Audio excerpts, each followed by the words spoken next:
Well, I think those were some very interesting comments. And let's start with you. Do you think that those were good questions that people should ask themselves, or would you have some more to add? I think they were all good questions, but I would really take it a step back and say, is marriage even right for me? Do I really want to get married? Because what I found is a lot of people get married for the wrong reason. They put marriage, think that marriage is going to instantly solve their problems, or if they're married, they will not be lonely, they will be happy all the time.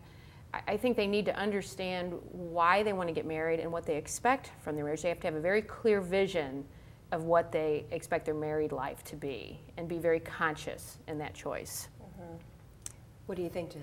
Yeah, well, just along that line of thought, I think so much emphasis goes into the planning of the wedding. Absolutely. And you know, they're spending lots of money, lots of time. In fact, there's some research being done that I think the comment was that brides spend on average 10 to 15 hours planning their marriage, but it's like a full-time job, 30 to 40 hours a week planning their wedding.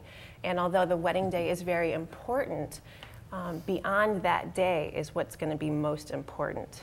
So put that emphasis into the marriage and the relationship. Give it thought. Talk it out till you're just exhausted about it. So you know what you're walking into beyond walking down the aisle. Because the discussion of do we want children is ultimately more important than what kind of place settings do Absolutely. we want. Absolutely. Yes. Now I'm going to ask this to you, Richard, because you're the guy on the panel. But when one of our couples, one of the gentlemen said to ask, "Am I ready?" I think some women would say that a lot of men will always say they're not ready. They're never ready. So is there a point when you are ready, and how do you know when you're ready? I'm not entirely sure how, excuse me, how to answer the question. I think that what I would encourage couples to really talk about is the whole issue of what does marriage mean? What is it that they are looking for? That we know that there are what we call perpetual issues in relationships. And perpetual issues are the ones that don't go away. And they're things like, I am Jewish, my wife is Episcopalian, right? So there's a potential conflict there. And the issue is not so much that conflict is there. The issue is more, how do you deal with the conflict? And the research shows us it's not about the conflict, it's more about how you deal with it. I think that the question is, can I understand, the issue is rather, can I understand my partner's needs? And can I see my partner's needs as enriching my life as well? And there's reciprocity in that, and there's a back and forth in that. So I'm not sure if I answered your question about are men afraid of commitment, right? I think, though, that all of us really need to take a deeper look at what is it that we really are trying to get? What is it that we are looking for? And can we have a dialogue about that? And the issue of fulfillment, I think, is an important one, that it's, if you really need companionship, possibly a pet would be better than just getting married for commitment, to have somebody around to talk to. Our next question is also a very interesting one, because I think people often ask themselves, even if they're happily married, they might ask themselves, how do you know that you married the right person? And that question comes around sometimes. Would you marry this person again? How do you know? And do you know you married the right person, or how do you know I think you married the right person? By faith, which simply means you won't know everything about the person you're marrying. So I believe God gives a person on the inside of themselves an awareness, but it's to our degree to pursue it and develop the skills that now make for a successful marriage will determine whether what I saw at first sight and what I initially felt at first sight, whether it becomes to full fruition and experience into a healthy marriage. I think that's a question you don't know immediately. I think as time goes by and you realize that, we can work through things. I think it comes from conflicts and how you relate to conflicts that you start to begin to realize whether you're with the right person or not. Yeah, I agree with that. I don't think you can be 100% sure. I think you put it in the hands of God and let your faith guide you. If you have that mutual faith and that mutual respect and understanding, and the rest will come. Good answer, babe. Great answer. I suppose that's one of those questions that there's never necessarily a completely right answer to. How do you know? Unless you're deliriously happy for the rest of your lives together, then you know you married the right person. But Anne, I know that you and Jen have done a lot of research on marrying the wrong person, so maybe that might be a place to start. How do you know you married the right or the wrong person? Well, I've conducted a lot of research in this area, and I've talked to a lot of women who got married and they knew it was a mistake as they were walking down the aisle. And it didn't take me very long to find people willing to talk about the subject. So we talked to many people and we uncovered several reasons. It really starts when you're dating. And you have to make sure, are you dating this person? Are you dating the wrong person for the wrong reasons?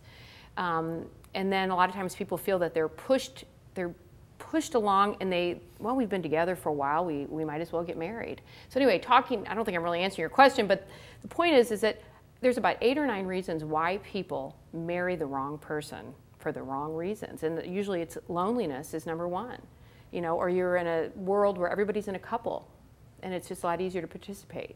So I just think you need to be very conscious of the reasons why you're with someone that isn't necessarily, it isn't a fulfilling relationship. It isn't bringing out the best in you.